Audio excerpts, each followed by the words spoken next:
Appreciate the opportunity to come here. Former Guam resident Glenn Pangilinan represents a group called Task Force Pineapple.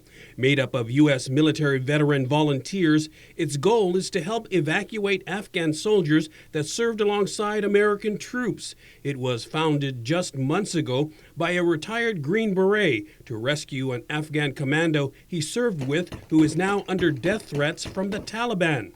They're classified as allies, and so there's some exception to policy specifically for this group, and we're not looking to bring everyone outside of these special forces guys. It's strictly them and their families. The group has reportedly evacuated over 1,000 people, including the commando that inspired founder Colonel Scott Mann to launch the operation.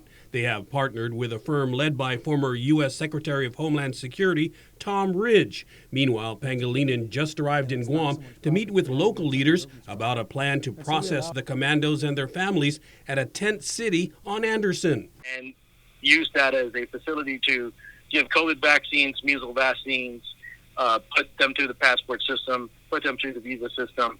And if it is allowed, we would like to kind of reignite some of the business to these hotels and put those who are waiting to fly to the United States in these hotels for a month or so. He says there will be about 5,600 Special Forces soldiers and 17,000 family members. For security reasons, he says he can't discuss their exact movement, but he says Guam has a history of stepping up to help. Germany is full, Qatar is full, the United Arab Emirates is full, Albania is full.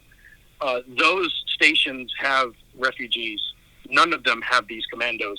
Guam would be specific to commandos. And in the history of this occurring, Guam would be known as the ones that pushed the Afghan Special Forces people to liberty in the United States. For Guam's News Network, I'm Nestor Lecanto.